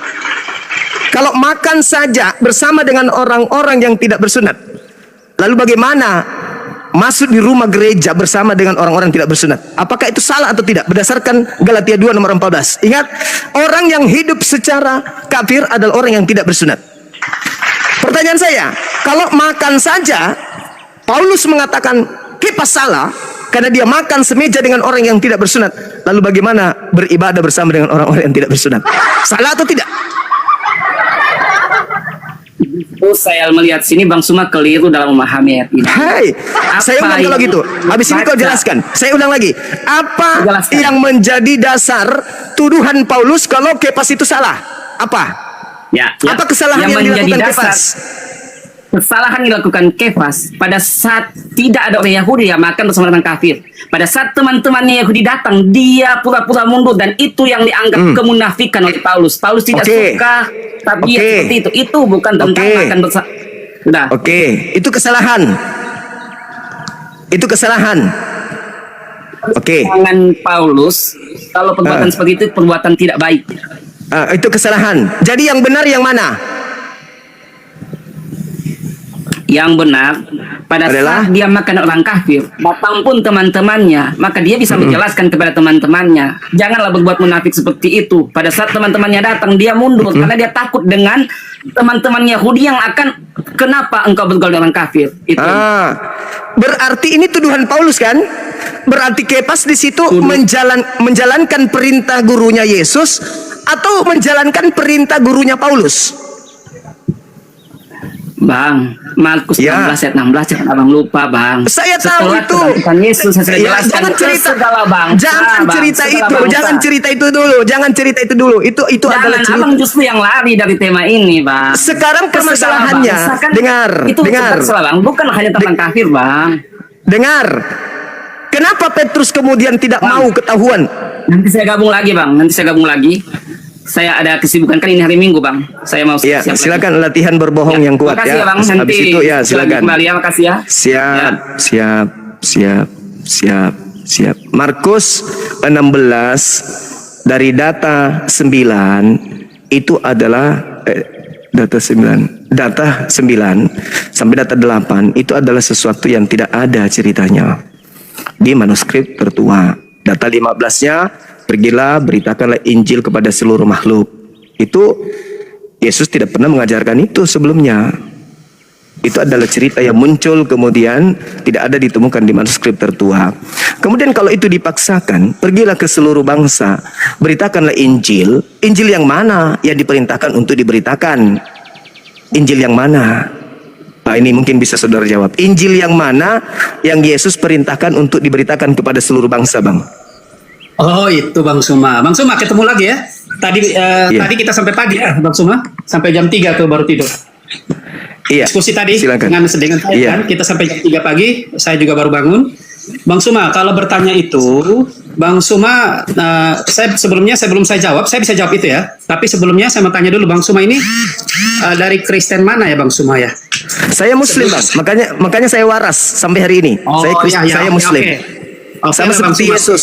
Yesus juga Muslim. Iya. Oh gitu. Oke, Bang Suma. Iya. Kalau bicara tentang apakah Yesus pernah memerintahkan untuk bukan hanya untuk bangsa Israel, tapi boleh keselamatan itu menjadi milik semuanya. Itu ada, Bang. Perintahnya di mana? Perintahnya di mana? Yesus, bukan perintah Paulus, bukan perintah siapa-siapa, Bang. Di mana perintah Yesus kepada murid-muridnya, Bang? Oke. Kita coba buka ya, Bang Suma ya. Silakan. Kita buka, dasarnya adalah Alkitab ya, bukan persepsi kita ya, Bang Suma. Oke. Iya, Bible. Silakan. Bible ya. Iya. Coba Bang Suma bantu baca saya ya, karena saya tidak pegang Alkitab. Ada di kalau tidak salah itu ada di Matius, bukan ya. Matius 8. Bukan, Markus 16 ayat 15 sampai 20. Coba Markus dulu, Bang Suma. Itu ada kaitan semua nanti. Iya, silakan. Tanda-tanda ini akan menyertai Abang Macu. Iya. Ada baygon di situ, Bang. Tunggu saya ambil saja, Bang Suma, biar kita jangan. Iya, silakan. Baygon jangan terlalu banyak minumnya, sedikit aja. Oke, Bang Suma. Kalau gitu kita ke Matius aja. Ke Matius, bukan ke Markus. Matius 8. Markus juga bisa, Bang Suma. Ya, silakan. Itu ada kaitan semuanya, Bang Suma. Iya, tolong disiapkan baygon, Bang, di situ. Kalau Markus 16. Iya, Bang Suma. Jadi Bang Suma yang harusnya mempersiapkan obat mah. Nanti Bang Suma nanti stres nanti. Lambungnya naik itu, Bang Suma. Bang Suma, kalau saya lihat Bang Suma ini sepertinya bersemangat tapi tidak paham sebenarnya, Bang Suma. Coba kita lihat di Bang Suma harus banyak belajar ya, biar kita saling diskusi, biar Bang Suma paham. Ini kalau orang bodoh sombong ya gini. Bukan, dan memang Bang Suma nggak paham. Kalau Bang Suma paham, pasti kita dari tadi kita sudah sama-sama sepaham. Oke, Matius. Sekarang Anda menggunakan akal nggak nih? Akal Bang Suma. Oke, akal ya. Oke, menarik ini kalau akal. Silakan. Akal sehat ya, bukan akal manusia. Bukan akal-akalan. Bukan akal-akalan. Apa itu maksudnya akal sehat dalam firman? Maksudnya apa? Mulai masuk tipu-tipu. Oke, Bang Suma, kita silakan. Matius 28 ayat yang ke-19. 19. Oke, baik. Pakai akal tapi ya, pakai akal. Silakan. Bukan pakai akal, ini firman Tuhan ya. Jadi mau pakai apa? Nah, kita kan baca kan pakai akal. Bacanya kan pakai akal, Bang Suma. Berarti harus dipahami dengan akal. Ya harus ada Roh Kudus. Undang dulu Roh Kudus biar mampus sudah. Bang Suma, untuk memahami ayat ini, Bang Suma, harus berdoa, undang Roh Kudus untuk membuat kita mengerti. Oh, Mama, jurus tipu-tipunya keluar. Mama boiku yang kusayang, Bang Suma nggak paham. Iya. Oke, lanjut. Roh Kudusnya harus sekolah SD nanti. Kalau Roh Kudusnya tidak paham, silakan. Oke, harus ada Roh Kudus, Bang Suma baru bisa paham. Oke.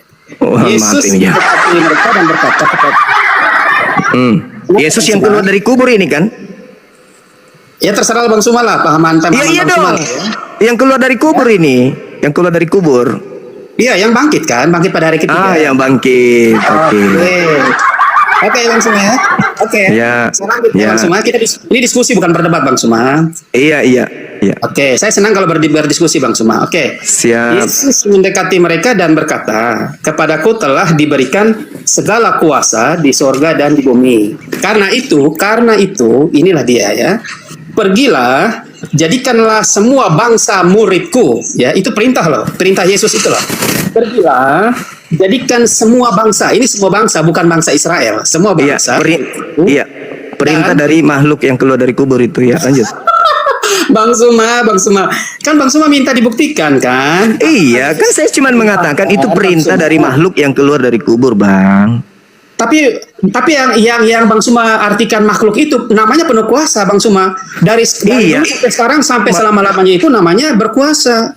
Makanya iblis mengatakan kepada Yesus, kalau Gimana? engkau menyembahku, aku akan memberikan segala kuasa langit dan bumi, sebab aku berkuasa memberikan kepada siapapun yang aku kehendaki. Betul, 1000% benar Bang Suma.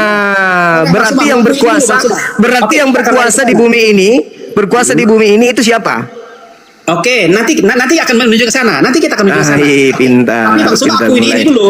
Apakah Ya, hanya bangsa Israel atau semua bangsa? Aku ya sudah kalah 1 poin. Itu yang keluar dari kubur memerintahkan kepada seluruh bangsa. Bang Suma, iya. Ya, iya dong. Iya udah. Oke, yang namanya berkuasa ya. Itu Yesus Iya. Tuhan kita yang berkuasa, yang Iya. membangkitkan orang mati ya. Iya. Karena dia Allah, dia membangkitkan orang mati, itulah dia yang penuh kuasa yang Allah. Iya. Lagi-lagi Anda menggabungkan Nah. Yesus anak Maria dengan Yesus yang bangkit dari kubur. Silakan lanjut. Bang Suma. Kalau Allahnya orang Kristen itu dan Allahnya dari dulu sampai sekarang itu wujudnya jelas, wujudnya manusia. Di mana Tapi itu kalau- tertulis? Di mana Ada tertulis? Di mana tertulis Tuhannya Ada Yahudi tertulis. manusia? Silakan. Ya, oke. Kita buka ayatnya ya, Bang Suma ya. Oke. Kalau Silakan. Bang Suma, Silakan. ini saya senang Bang Suma. Jadi kita berbicara konsepnya adalah konsep Alkitab. Itu baru benar Bang Suma. Ya, Oke. Bible. Bible, iya. Ya. Tunggu ya Bang Suma ya. Saya lihat Siap. dulu di kitab ya. Kejadian 1 nomor 26. Luar biasa Bang Suma 8. sudah tahu. Tadi pagi kita kan bahas ini juga kan Bang Suma. Oke, dibaca saja Bang Suma. Bantu dibaca dulu Bang Suma. Ya, Anda lah yang baca. Oh gitu, saya. Ya. Kejadiannya. Ya, jadi kalau Bang Suma sudah tahu ya kita coba di situ dulu. Menurut gambar dan rupa kita ya. Jadi itu menurut gambar dan Kami, Bang, bukan kita, Bang. Kami. kami. Iya, kami berarti lebih dari satu ya. Lebih dari satu. Belum tentu. Belum tentu karena? Belum tentu. Kata kami itu bisa juga tunggal. Oh begitu. Ya, coba Anda baca kejadian. Bahasa Indonesia Bang Suma. Coba Anda baca kejadian 7 nomor 1. Oh, kejadian 7 ayat 1. Oke, kalau gitu gini aja lah Bang Suma. Coba kita lihat apakah benar. Dibaca dulu, Bang. Dibaca dulu supaya Anda paham bahwa jamak dalam bahasa Semitik itu belum tentu jamak, tetapi bisa diartikan tunggal. Itu bukti. Keluaran 7 nomor 1. Silakan. Oke Bang Suma, biar kita jelaskan Bang Suma. Kita bisa ya. Dibaca aja, Bang. Kok lama? Saya kan buka Alkitab Bang Suma kan. Kalau bisa Bang Loh, Suma tadi- baca kan lebih cepat lebih bagus. Bang Tadi Suma. katanya jadi fungsinya Roh Kudus di Abang apa? Ngapain? Bang Suma. Roh Kudus apa tugasnya? Tidur. Iya. Coba Anda baca Keluaran 7 nomor 1. Keluaran 7 ayat 21 ya. 1. Oh, Keluaran 7 ayat 1. Oke. Keluaran 7 ayat 1 ya. Oke, Keluaran 7 ayat Roh Kudusnya tidur, malas Roh Kudusnya. Bukan Bang Suma. Saya Roh bukan Kudus. kita, memang.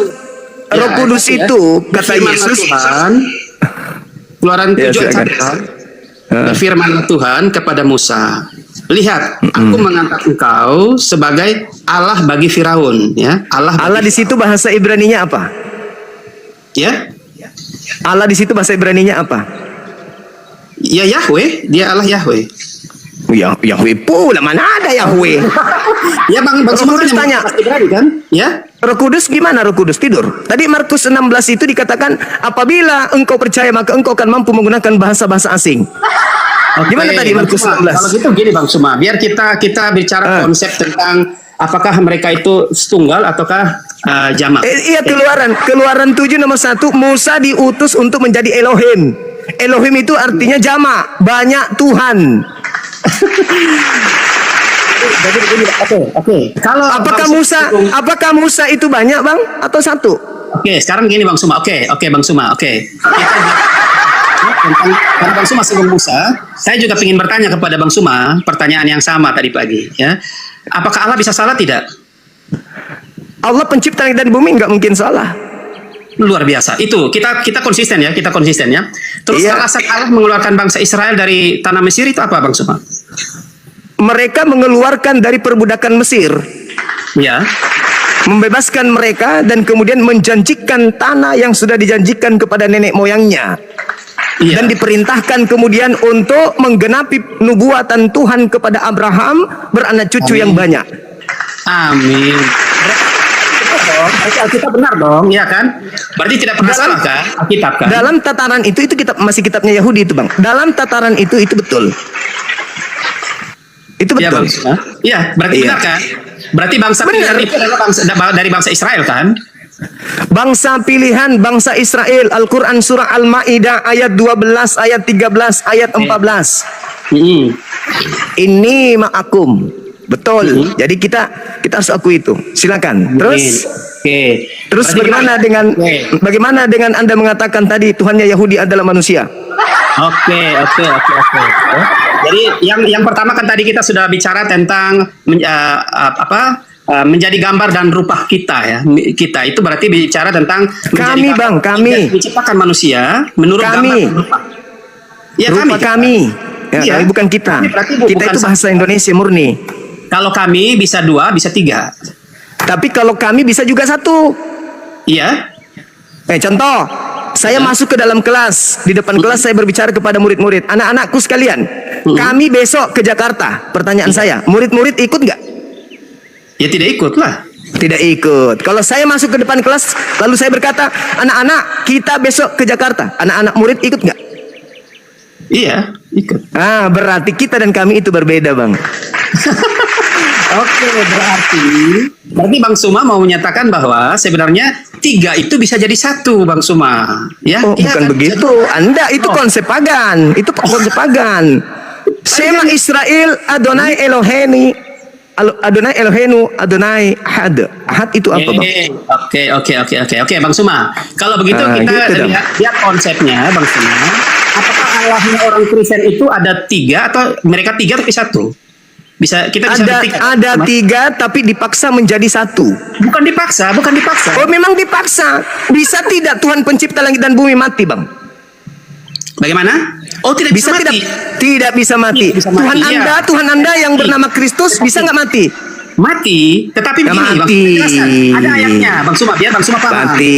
Karena Bang Beda. Suma nggak paham, saya jelaskan, Bang Suma ya. Dari tadi paham-paham terus Yesus, nih Abang ini. Iya, Bang Suma. Yesus itu mati karena dia yang menyerahkan nyawanya, ya. Bapak dia pencipta langit dan bumi bisa mati nggak? Gimana, Bang Suma? Bapak Elohim bisa mati nggak? Maka tadi saya bilang kan, dia tidak bisa mati kalau bukan Nggak dia bisa yang mati. Iyalah, Yesus masa- bisa mati nggak? Yesus mati karena dia yang menyerahkan nyawanya, Bang Bukan Suma. karena pertanyaan saya, Yesus bisa mati nggak? Ya nggak bisa mati kalau dia tidak menyerahkan nyawanya. Nggak bisa mati. Iya, Gimana? Bang Suma. Ada di Gimana firman. cerita? Gimana tidak bisa mati, Bang? Dia itu manusia. Faktanya Tuhan mengatakan di dalam Kejadian 6 nomor 3, seluruh manusia itu bisa mati. Yesus Iya. manusia. Iya benar. Tidak ada, dengar, di dalam Yohanes 10 yang Anda maksudkan nomor 17-18, tidak ada yang bisa mengambil nyawaku selain aku yang memberikannya sendiri. Artinya dia bisa mati. Bisa mati nggak di situ? Karena dia menyerahkan nyawanya, Bang Suma. Tapi kan Berarti dia bisa mati.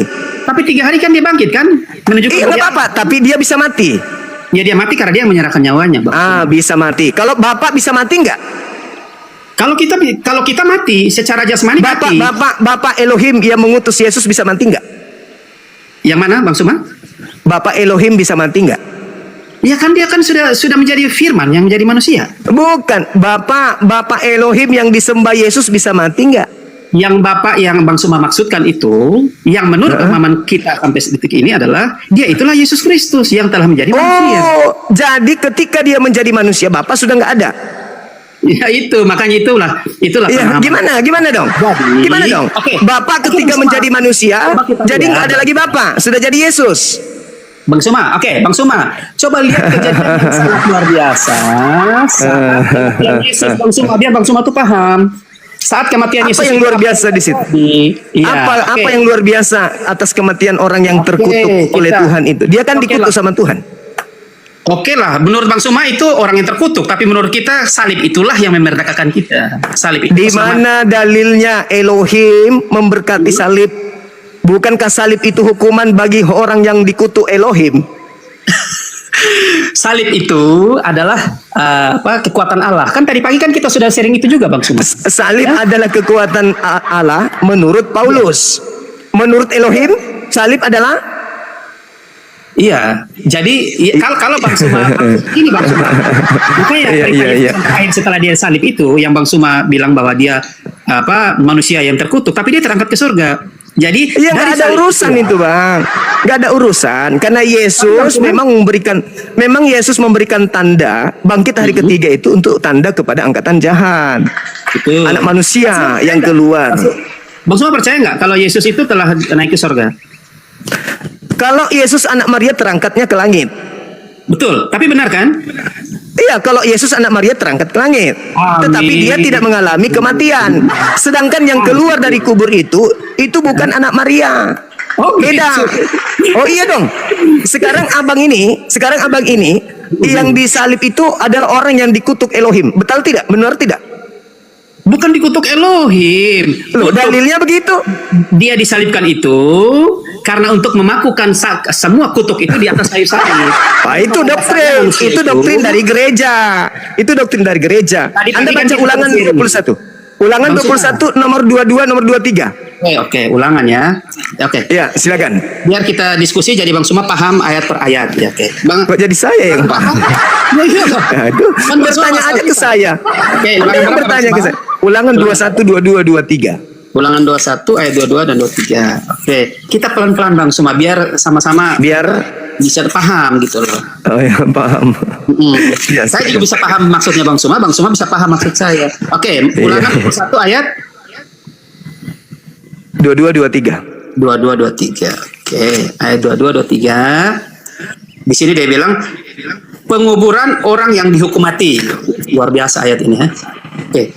Apabila seorang berbuat dosa yang sepadan dengan hukuman mati, lalu ia dihukum mati. Kemudian kau gantung dia pada sebuah tiang, maka janganlah mayatnya dibiarkan semalam-malaman pada tiang itu, tetapi haruslah engkau menguburkan dia pada hari itu juga. Sebab seorang yang digantung terkutuk oleh Allah, janganlah engkau menajiskan tanah ya.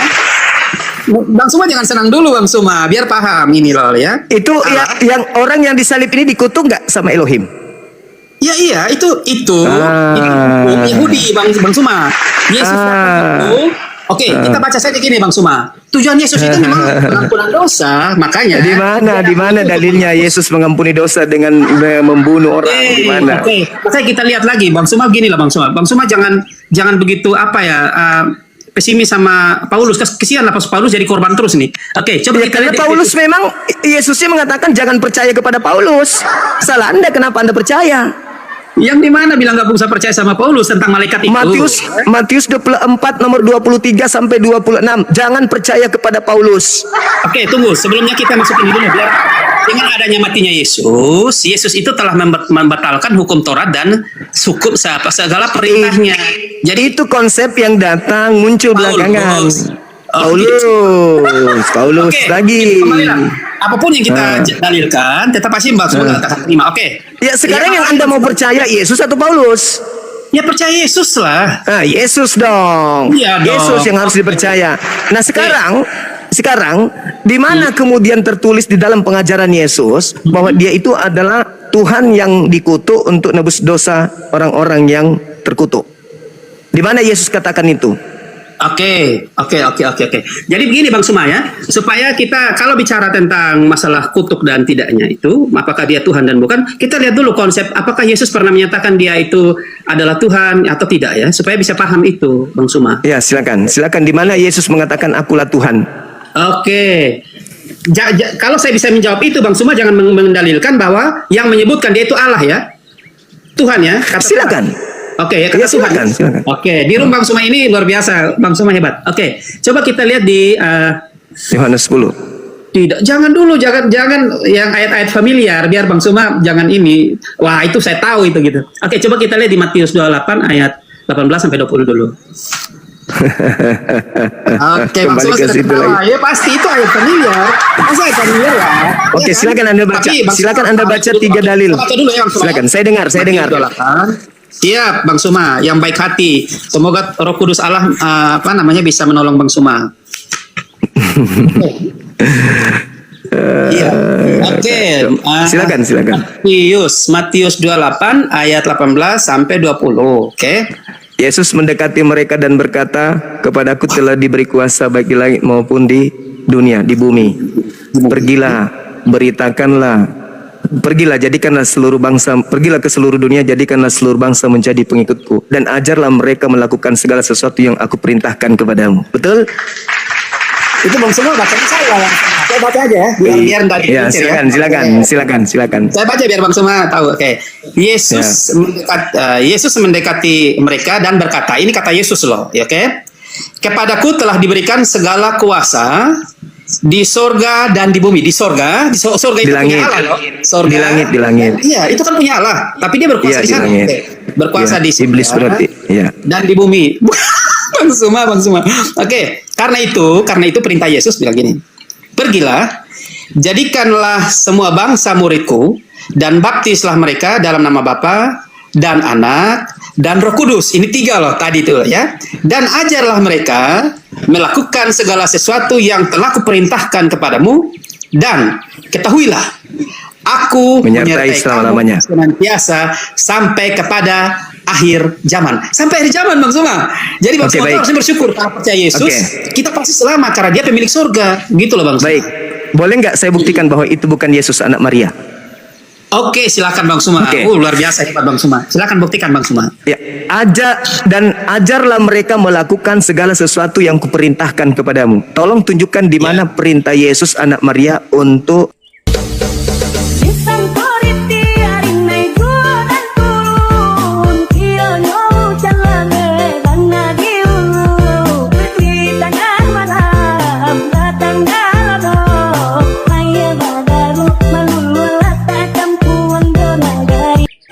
lampu variasi untuk motor, mobil, dan truk.